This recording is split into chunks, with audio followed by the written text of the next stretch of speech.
Well, now back to death and destruction. We were talking about Cambodia. Okay, the end of the Vietnam War saw instability in both Laos and Cambodia, where the fighting spread and where governments ended up falling. In Cambodia, this was especially savage, though I don't want to minimize what was happening in Laos at the time. That was serious too, and the Soviets actually ended up using a chemical weapon known as yellow rain against parts of the population there. In any event, in Cambodia, there was a small group of intellectuals who were educated in Paris who were committed to a doctrine of necessary violence, of total social revolution.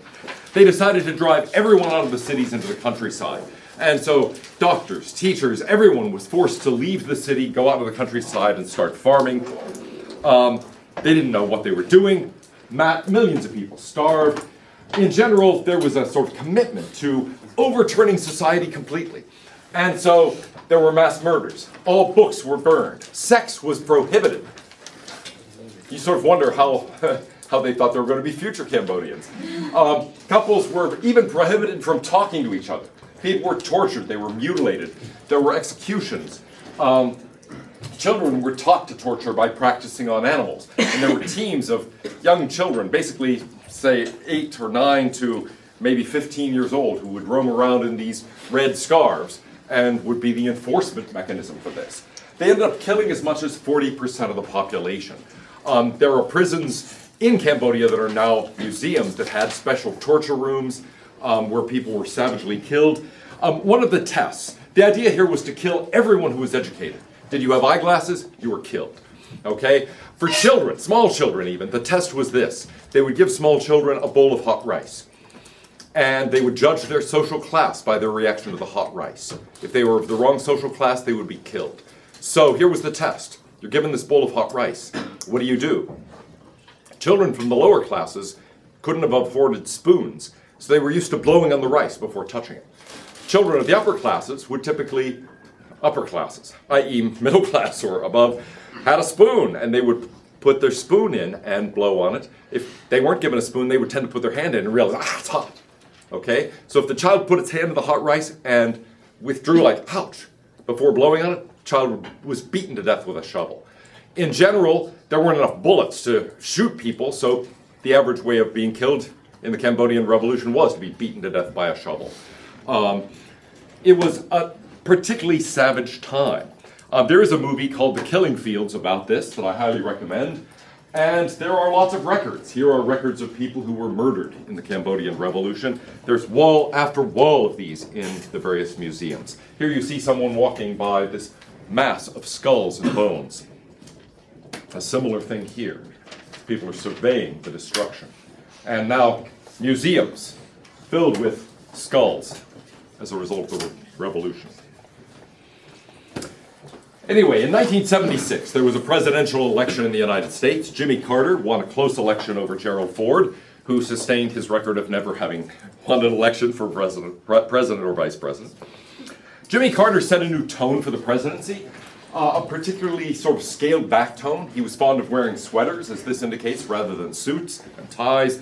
He tried to carry his own luggage. He, in general, wanted to demystify the presidency and bring kind of, I don't know, you might say common sense values to the presidency. He promoted arms control. The USSR, it emerged, was violating existing treaties, which gave these new treaty negotiations special trouble in Congress. He also advanced a human rights policy. Mostly that led to criticism of friends and allies. It estranged some countries like Brazil, Argentina, and others. It did continue, however, one of Gerald Ford's main initiatives that I didn't really talk about here. Ford negotiated the Helsinki Accords, which were signed by the Soviet Union and a variety of other countries, which promised non-aggression and also promised respect for human rights. At the time, it was derided by a lot of people who thought of it as something like the Keller-Briand Pact outlawing war. On the other hand, what it did is give dissidents within the Soviet Union and the rest of Eastern Europe a tool. They could say, wait a minute, you signed the Helsinki Accords in which you promised to respect human rights, and here you are not respecting freedom of speech, jailing dissidents, and so on. And so it, in the end, actually turned out to be a very powerful tool in ending that sort of oppression in Eastern Europe and in the Soviet Union. There was also the overthrow of the Shah in Iran, seizure of the American embassy in November of 1979, and just a month later, Actually, while I was at the American Philosophical Association meetings interviewing for jobs in December of 1979, the USSR invaded Afghanistan. Well, there were good results. I got my teaching job here, but not such good results for Iran or for Afghanistan. The Iranian Revolution, masses of people were killed, and the Ayatollah Khomeini ended up taking power. He was bitterly anti-American. That led quickly to the seizure of the US Embassy, pictured there, and then to the staff being taken hostage. They were held hostage for more than a year. There was a failed rescue attempt in April of 1980. Some helicopters were headed toward Tehran to try to find and rescue the embassy hostages. They ran into a sandstorm. One of the helicopters crashed. I think 8 American servicemen were killed. It was a kind of debacle that served as a sort of symbol, you might say, of the failure of Carter's presidency. Now, some of that might have been Carter's fault. A lot of it, I think, wasn't. But in any case, by the end of his presidency, there was this sense of America in decline. There was the invasion of Afghanistan by the Soviet Union, which seemed to indicate a failure of Carter's human rights and non-aggression policies. But also the US economy was in a state that became known as stagflation, a combination of stagnation, very low growth, and also high inflation.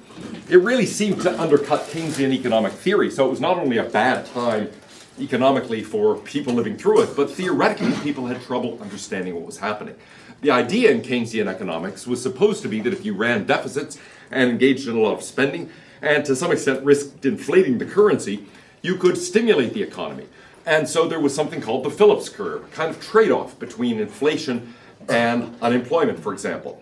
And a time of high unemployment and also high inflation was something that shouldn't have been possible, according to the Phillips curve. But there it was. The oil embargo of 1979 made that even worse, driving up oil prices yet again. And that, combined with government policies, led to long gas lines. Here you see a picture of people lined up for blocks waiting to get gasoline. Gasoline was rationed, was not only very expensive, but very hard to obtain. That led in turn to people topping off their tanks. They think, wait, I have time to wait. I'm only down a quarter tank, but hey, you never know when I'll be able to get gas again. So it was a particularly bad time. Unemployment was, well, at 7.5%. At the time that seemed terrible. That's not far from where we are now. Inflation was at 13.5%. Interest rates rose to over 20%. Mortgage rates were at 18%.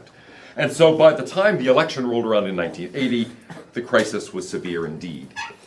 Well, that brings us to the 1980s. And so, if the iPad will permit, and I never understand why it sometimes allows this inside. There we go.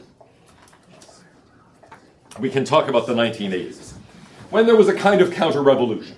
Paul Johnson, a historian, describes it this way. It was essentially the work of outstanding popular leaders who mirror the thoughts, desires, and faith of ordinary men and women.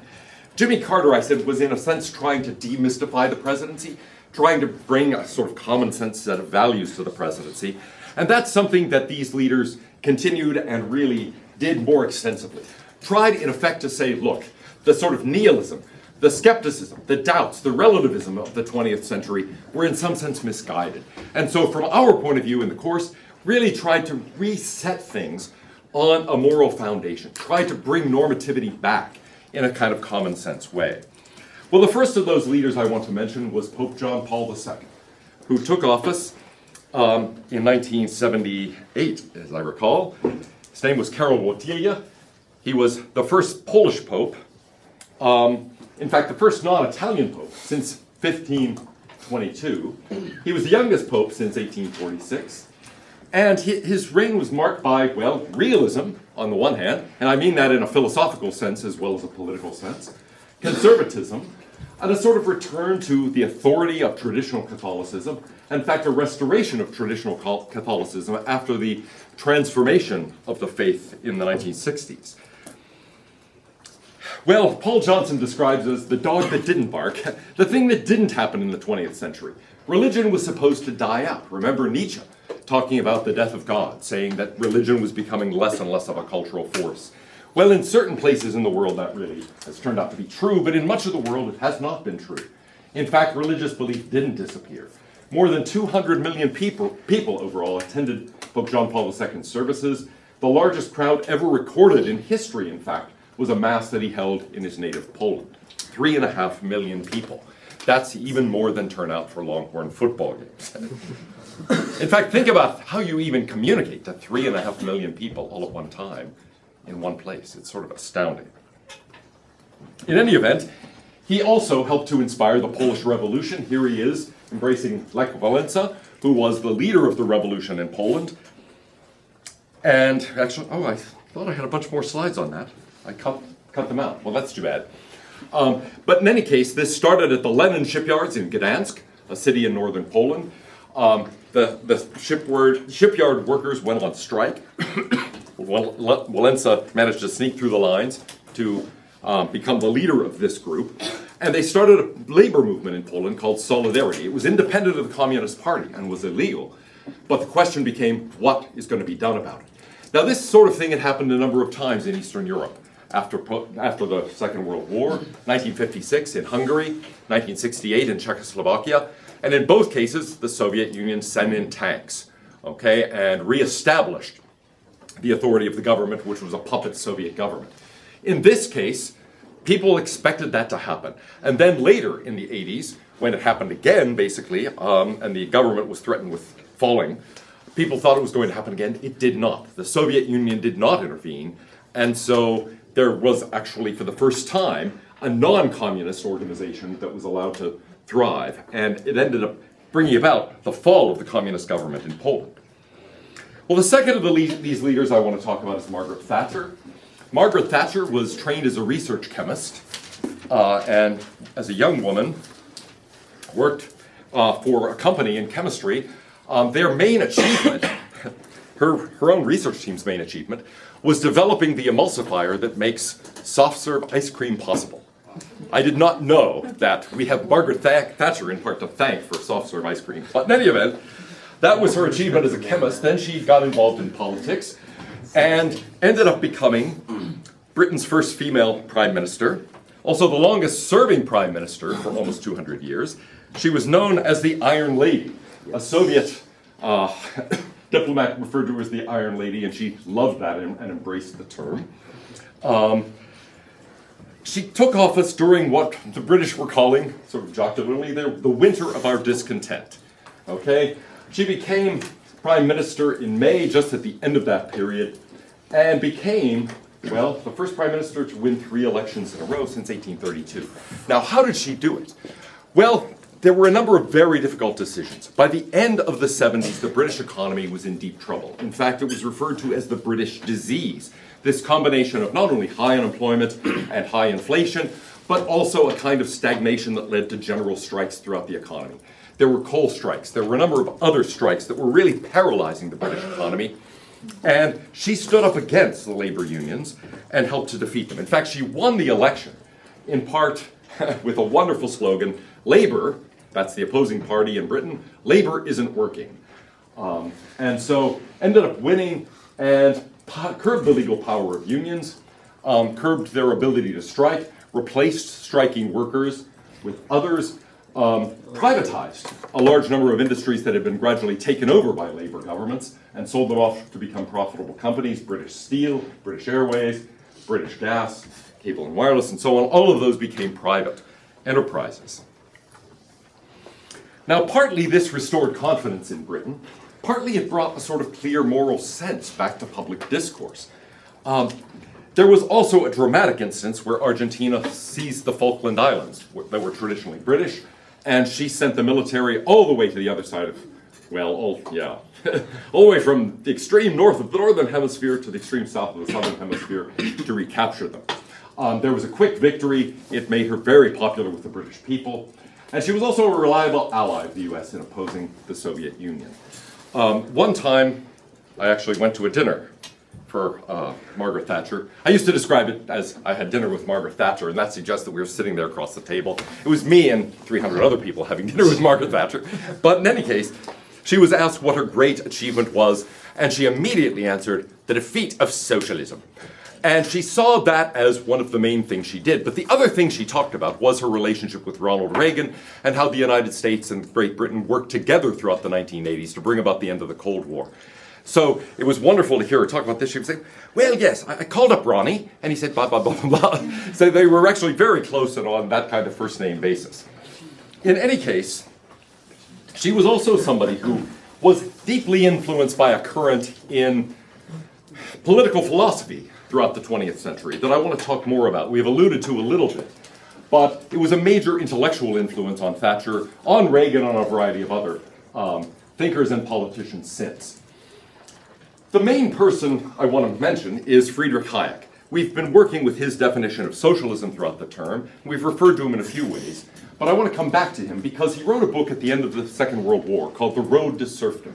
He was basically arguing that socialism, which the British were embracing at the time, was the road to serfdom, was basically a road to slavery. And his argument influenced Thatcher and a variety of other people in a very powerful way. It starts with the idea of pluralism. There are lots of different values in society. And political life, as well as ordinary life, involves making trade-offs among those values. So what are some of those values? Well, Edmund Burke, in his Reflections on the Revolution in France, back in 1790, had identified a number of these. Liberty. We value freedom. We also value social order. It matters to us whether there's chaos in the streets or whether life is predictable. We value happiness. We want to be happy. We value prosperity. We want to be wealthy. We value health. We value pleasure. We value honor. We value morality. Many of us at least value religion. We value strength, civility, peace, dignity, virtue, all sorts of other things, right, are important things that we value and we take seriously, both individually and collectively as a group. Now, Hayek says, how can you compare these? How can you decide how much liberty, for example, you're willing to give up for security? Really, he says, only in people's free choices among them, because we do have to make frequent trade-offs among these values. Now, I want you to think for a moment about that. What kinds of trade-offs do we have to make, individually and also politically? When do these things come into conflict? What are some examples of conflicts? Yeah? Liberty and social order. Liberty and social order. Okay, good. So how would those two values come into conflict with each other? When would we have to sacrifice liberty for social order, and vice versa? Actually, maybe always, right? That's sort of the basic Hobbesian one. Yeah, I mean, here's a way of having liberty. Hey, everybody, do whatever you want. Okay, there are no rules. There's a Simpson episode about this, right? The Do What You Want festival. A welcome change from our Do As We Say festival started by German settlers in 1946. And everybody just does whatever they want. Well, there is chaos, right? It turns out that Principal Skinner is up there in a tree shooting Bart with a slingshot. It turns out that Patty and Selma are riding naked on horseback through the festival, causing general horror. There are all sorts of, there's just total chaos, and order breaks down. And indeed, Hobbes thought, yeah, that condition would be a war of all against all. So there's an obvious trade-off there. In order to have some degree of social order, you have to give up some degree of liberty. What are some other trade-offs you might have to make? Yes? Ironically, like a religion and peace. Religion and peace. Okay, good. So how might that conflict happen? Some people don't believe in religion, some people do, and to the people that don't believe that might not cause them peace, while others will have peace. Okay, good. So there have been lots of religious conflicts between religious groups and non-religious groups, and in a variety of directions, right? Religious groups demanding that everybody else be part of their group, or also secular groups trying to stamp out religion, as in the Soviet Union, or two religious groups fighting against each other. So that sort of thing can very easily take place, and to some extent our own country was founded as a place where religions could get along without fighting with each other in that way. Other trade-offs that you can see that people have to make, individually or as a group. Happiness and prosperity. Ooh, happiness and prosperity, right. Excellent. How do you become more prosperous? How can you get money? You can work. Does work make you happy? Maybe not, right? Okay, so some of us have jobs that we love, and so work does make us happy. But lots of people have jobs that aren't like that. And frankly, even the best jobs, even jobs you love, have parts that are not great. I mean, I love what I do. But I've got to admit, grading papers, I don't really love. I mean, I don't hate it, but it's not my favorite thing. It's not like I wake up and think, what do I want to do today? Oh yeah, grade papers. Okay? And the same thing happens in research, actually. You get to the point where the paper is almost done and you realize, wait, I have to compile the bibliography.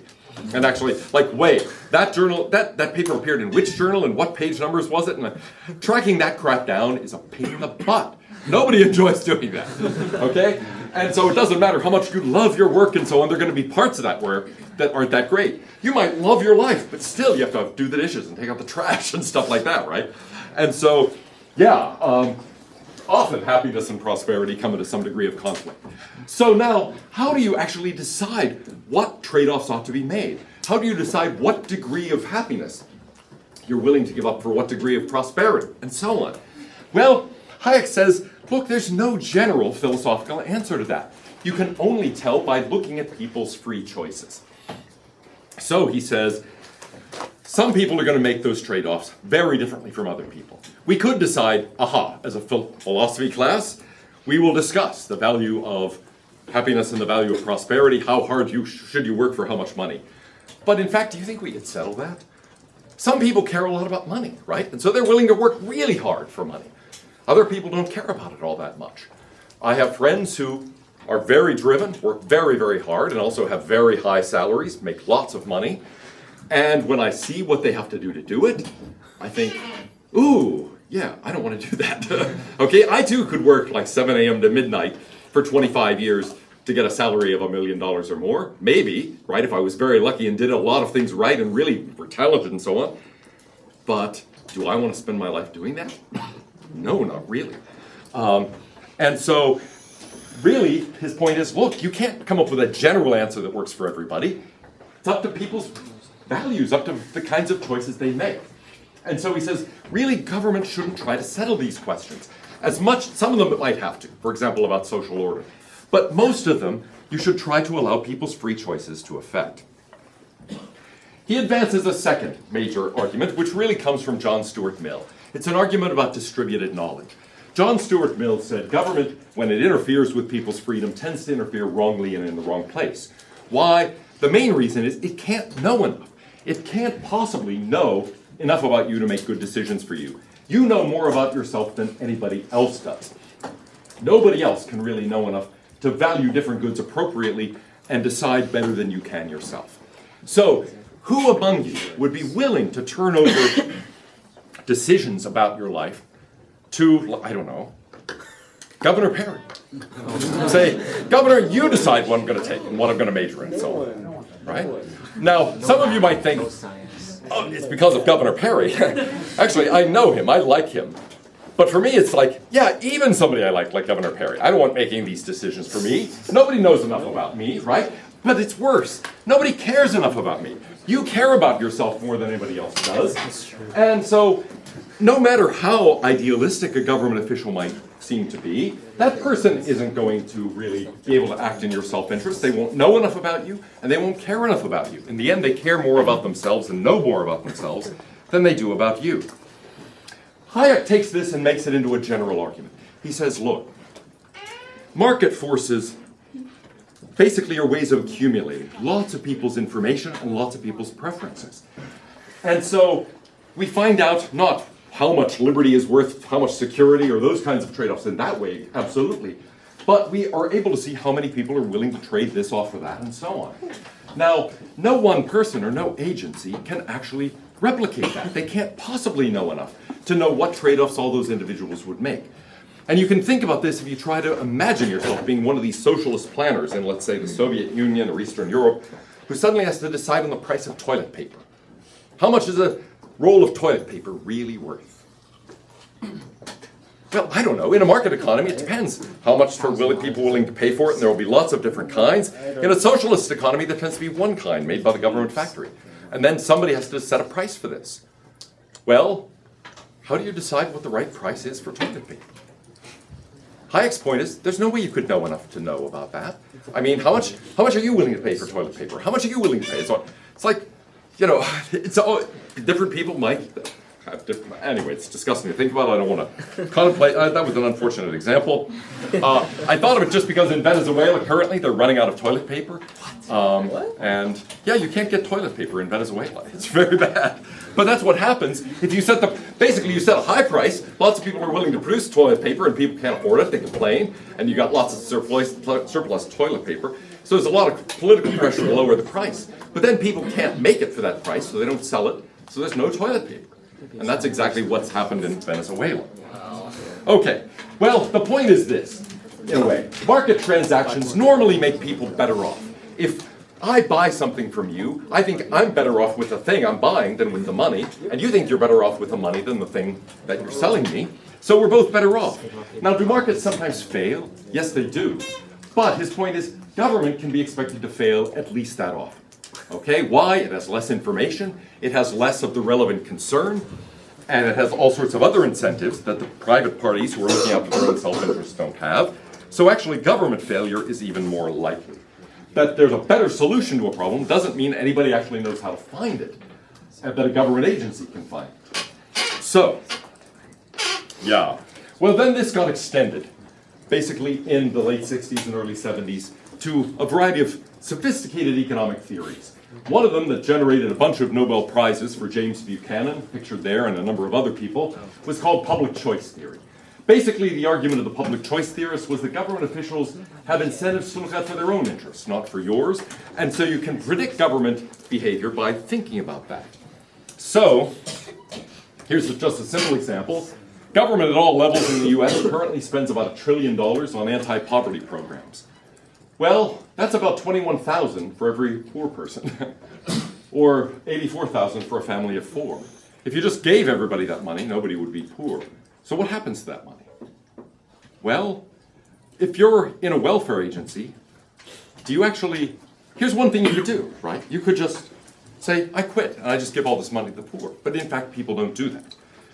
The friend I was thinking of, who has a very high income, at one point was asked to cut $1 million from his budget at Dell. So he just resigned. He thought, well, I could either fire 20 people or I could quit. So he just quit. But government officials don't tend to do that. They sort of think, well, all right, how do I get more power and how do I end up rising in government and so on? I sort of enlarge my vision, enlarge my budget and so on. And so people have an incentive to keep poverty going, to keep defining more and more people as poor and so on. Well, Hayek also has a chapter in which he says, look, the worst people, in fact, tend to rise to the top of all sorts of organizations. You might think that all this would work out perfectly if only you were running things, right? But in fact, you wouldn't be running things. The people who rise to the top are in general not the people who ought to be there. Now, why? They're the people who most aggressively substitute their own preferences for those of other people. That's what makes them rise. In business, if you fail, that leads to bankruptcy and losing your job. But in government, it leads to an expanded budget and promotions. You can say, look, the problem has gotten even, we established this agency to get rid of poverty. But now there are even more poor people, so we need bigger budgets. We need to do more. They never say, oh, we screwed up and we actually caused more poverty, we'll just quit. And so the fact is, the more you do this, by the way, I don't want to push this line too far. There are lots of public servants I know who I have a lot of respect for, lots of people in nonprofit organizations like this university that I have a lot of respect for. Nevertheless, I've seen some people rise by doing things that have nothing to do with the common good. Here's the way one of our former provosts ended up becoming, well, I won't say what because you could figure out who this is. But anyway, he created something called the performance-based instructional system. It made every chairman, every dean, and so on, quantify everything that goes on in the university and prepare extensive reports. I actually created a little icon on my computer for this, which was a baby smashing a keyboard. This was so frustrating. It took me about a year of work. I ended up writing a 100-page, single-spaced report on the state of the philosophy department, detailing our enrollments in courses all the way back to 1947. Blah, blah, blah, blah, blah. Coming up with a numerical measure of faculty productivity, so I could say exactly what an article in that journal was worth, and blah, blah, blah, blah, blah. I actually got letters from lawyers telling me to stop this, from faculty members who were angry about the possibility that they could be reduced to a number. But it wasn't my idea. I was just following orders, said. Yes. Said those people at Nuremberg, and also said I when they complained. I'm just doing what they're making me do. But in any case, It generated a huge amount of work. In fact, nobody ever looked at it. People compiled these statistics for about 2 years and then said, this is a huge waste of time, let's don't do it anymore. And they stopped doing it. But by then that person was gone and in a big fancy position elsewhere because he had created this whole new system. It's like, yeah, that was a system that wasted everybody's time for about 2 years. Okay? But that's what gets you a big promotion. You created some system. It was a terrible system. Didn't work at all. Made everybody angry. But hey, that's what leads you to rise in too many cases. Well, there are a variety of other things we've looked at in the course I just want to remind you of. There's what we've referred to as the paradox of the anointed.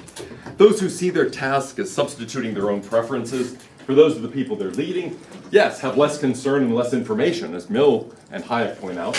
But there's another, in a way, deeper problem. They tend to lack their values, or in fact, any other values. They tend to become cynics. They tend to become nihilists, or skeptics, or relativists. And more fundamentally, they're substituting their preferences for the preferences of other people. They lack respect for those people. They think they know for the people better than the people themselves know. And that does evidence, as Dostoevsky was stressing, a certain lack of respect. So it's very hard to make good decisions from somebody else you don't actually respect. You don't care what they want because actually you think what they want is misguided. There's another problem we've referred to as the paradox of progressivism. When you centralize decision-making in a government, that makes it more vulnerable to manipulation, not less vulnerable. And so agents become insulated from accountability by the public, but become highly subject to influence by the very people whose power they're supposed to be regulating and balancing. Well, there's one other point that I want to mention that might be called a paradox of policy. What policies in general tend to do, and this is something, by the way, that applies far outside of political philosophy, it has to do with life in all sorts of different dimensions. Often when people say things aren't working out right, what they do is they try to substitute formal structures for informal structures. So things have been done kind of by people by the seat of the pants for a long time. Then they decide this needs reform. So they replace these informal patterns of behavior and informal decision-making with formal rules and formal policies. Now that can happen because a government establishes a policy. It can happen within a company or an organization. It can just happen even in a sort of club where people say, wait, this hasn't been working out. Let's do things this way. Sometimes formalizing the process is very valuable and very helpful. But other times it has negative effects. And in particular, informal structures handle complexity really well.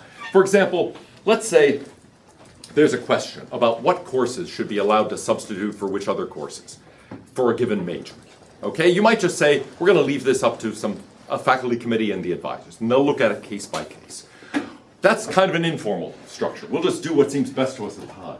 Or you could decide, no, we have to replace that with a formal structure. It will be exactly these courses. That tends to be highly inflexible. But wait, that person that semester taught just the same thing that's always taught under that number. Well, the informal committee can say, oh yeah, we realize you're right, that's cool. But the formal rule is going to say, no, I'm sorry, it doesn't make any difference. So they tend to be inflexible. They also tend to be vulnerable to shocks. Whereas structures that just evolve, well, they tend to evolve in response to circumstances. They're diverse. They're very loosely interrelated. If one part gets messed up, it doesn't really mess up the rest of the system. But the moment you have a formal rule, all of a sudden you've got all these parts that are interrelated. You try to have uniform rules that apply equally to everybody. But it means that a shock to one part of the system spreads quickly to the rest. And so these tend to be highly fragile structures. Well, in any event, I'm going to skip through this. Here are some pictures of leaders who are particularly corrupt and illustrate the worst rise to the top idea. Yeah, if you don't know who those people are, well, they all ended up in jail.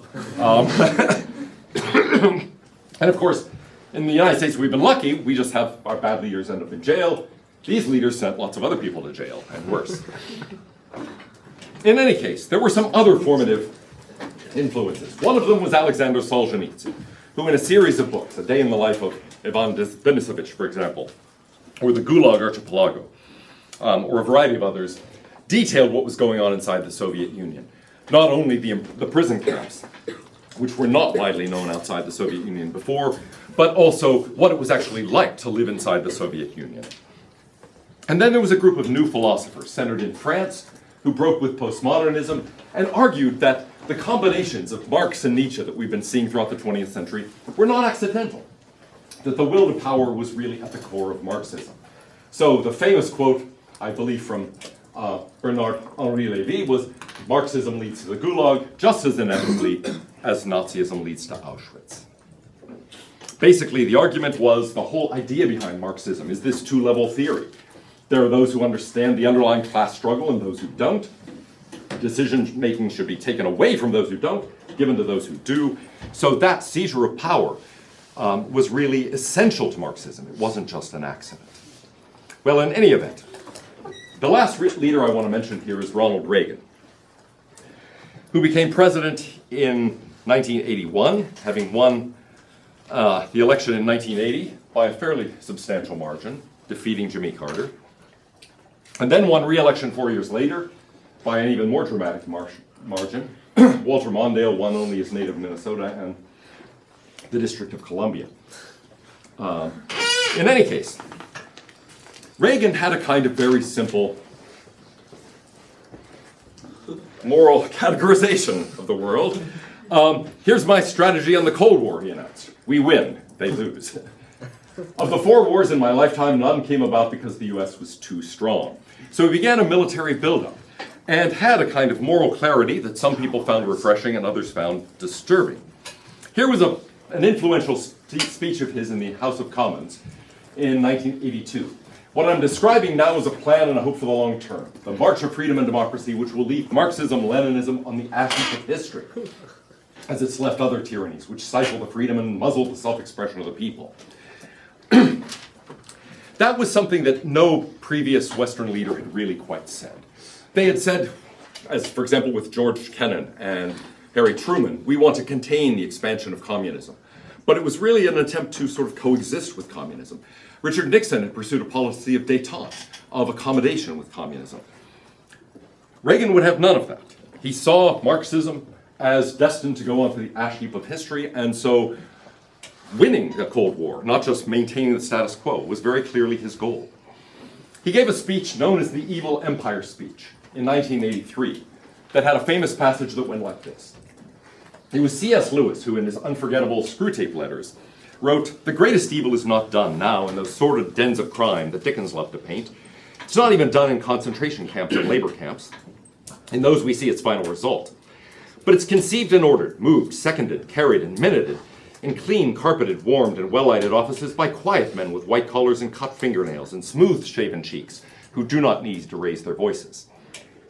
Well, because these quiet men do not raise their voices, because they sometimes speak in soothing tones of brotherhood and peace, because like other dictators before them, they're always making their final territorial demand. Some would have us accept them at their word and accommodate ourselves to their aggressive impulses. But if history teaches anything, it teaches that simple-minded appeasement or wishful thinking about our adversaries is folly. It means the betrayal of our past, the squandering of our freedom. So I urge you to speak out against those who would place the United States in a position of military and moral inferiority. In your discussions of the nuclear freeze proposals, and that was the immediate context here, a variety of people were trying to freeze nuclear missiles in Europe, I urge you to beware the temptation of pride, the temptation of blithely declaring yourselves above it all and label both sides equally at fault, to ignore the facts of history and the aggressive impulses of an evil empire, to simply call the arms race a giant misunderstanding, and thereby remove yourself from the struggle between right and wrong and good and evil. Now notice the normative terms here, right and wrong, good and evil, dichotomies, basic ways of looking at the world and saying, look, there is right and wrong, there is good and evil, and the other side of this conflict is evil. Well, yeah, actually, before I get to that, this was a sort of turning point. It was a willingness to speak bluntly and speak plainly in moral terms that really had not occurred before in this context at all. And what can you imagine that the reaction was?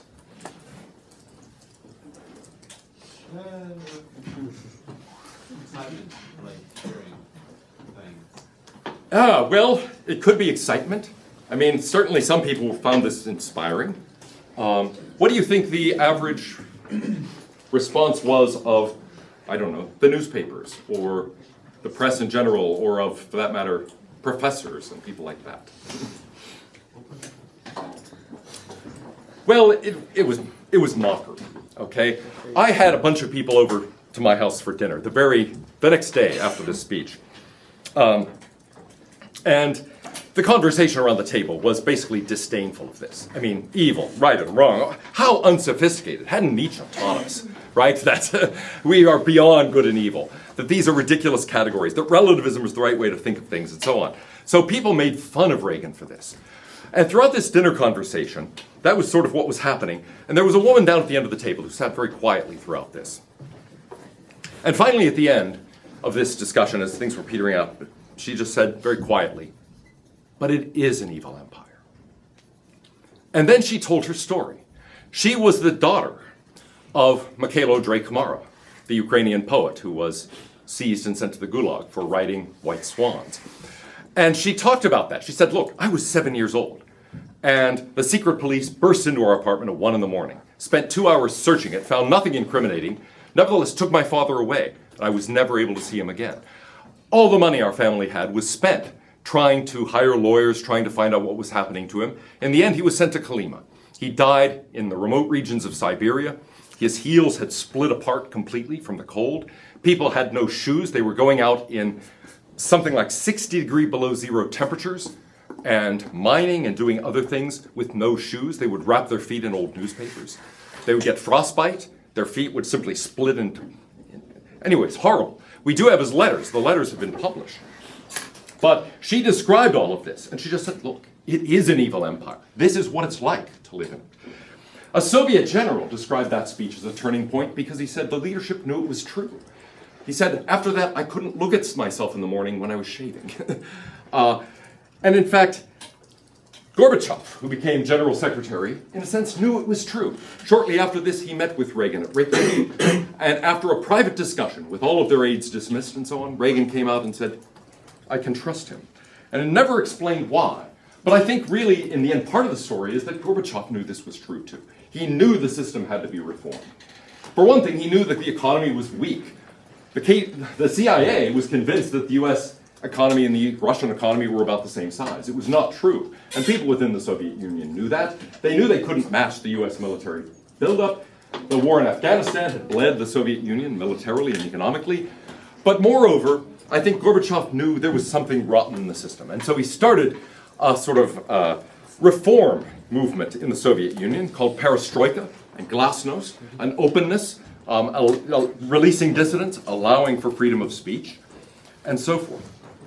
While that was changing the nature of the Soviet Union, Reagan had taken office amid an economic crisis, 15% inflation by the time he was inaugurated, 21% interest rate, by then it was 8% unemployment. But the economy boomed during the 1980s. After an initial recession, there were 20 million new jobs. Gross domestic product was up 27% in real inflation-adjusted terms. Manufacturing was up by a third. Median income up by 12%.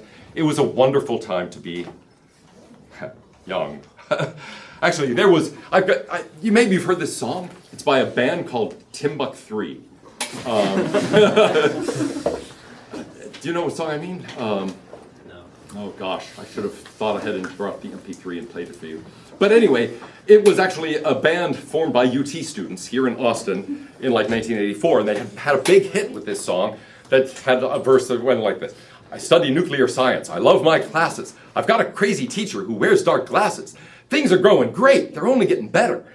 And you know, one of the lines was, got a job lined up after my graduation. $50,000 a year will buy a lot of beer, and so on. And that was kind of the attitude. It was like, oh yes, the future is bright. The economy is booming. There are jobs for everyone. It was a very, the future's so bright. I got to wear shades. That was the chorus. Yes, thank you. Okay. How did this all come about? Well, there were a number of things that led to it, including the technological revolution, the computer revolution, and specifically the personal computer, which changed things in the United States, leading to an economic boom, and also was part of what led to perestroika and glasnost and the transformation of Eastern Europe and the Soviet Union. Personal computers meant that people could communicate, people could publish and so on without official approval. And so all sorts of underground newspapers, underground journals started popping up everywhere, and it made it impossible for communist countries to control information. A decline in the individual tax rate, also from 70% to 50%, and then ultimately under Reagan to 28%, helped to fuel this economic boom. So There were tax revenues, despite the tax cuts, or maybe because of them, actually nearly doubled during the 1980s. And perhaps most dramatically, Ronald Reagan went to the Brandenburg Gate, the very wall that had been erected during the presidency of John F. Kennedy, where he went and gave a famous speech. Ich bin ein Berliner, I am a Berliner. He went and gave a speech from the same spot and said, General Secretary Gorbachev, if you seek peace, if you seek prosperity for the Soviet Union and Eastern Europe, if you seek liberalization, come here to this gate. Mr. Gorbachev, open this gate. Mr. Gorbachev, tear down this wall. This was a passage that his speechwriters kept striking out of the speech, and Reagan kept handwriting back in. So there was quite an administration kerfuffle over whether he should say this, but he insisted upon saying it, and it's the thing that's really famous from this speech. Within 2 years, the Berlin Wall did in fact fall, and here is, you can see crowds on both sides of the wall dismantling it. Now, the fall of the Berlin Wall came about partly because the Soviet Union and other Eastern European governments were no longer willing to use military force against their own people, to keep them in or to keep them from saying anything other than the party line. It's hard to imagine, I think now, what it was like to live in those countries back in those days, even for people now who've grown up in Eastern Europe. It's not like it was then. If you want a feeling of what it was like, watch a movie called The Lives of Others. It's about East Germany before the fall of the Berlin Wall, and it's about what it was like to live in a society where every room is bugged.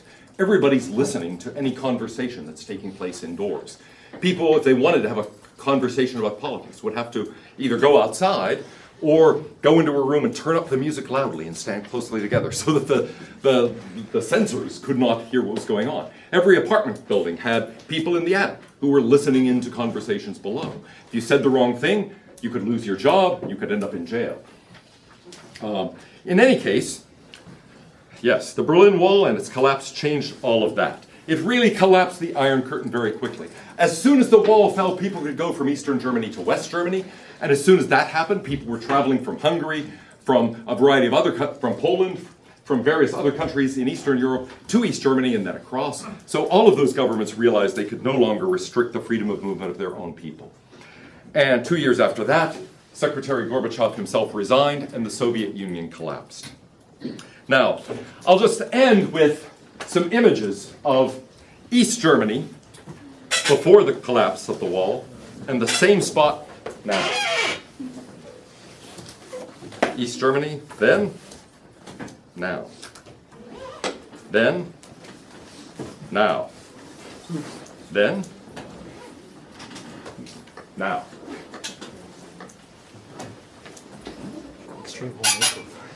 Yeah, it's a pretty remarkable makeover. A photographer took these images in, I think, 1989 and then came back to the same spot 20 years later.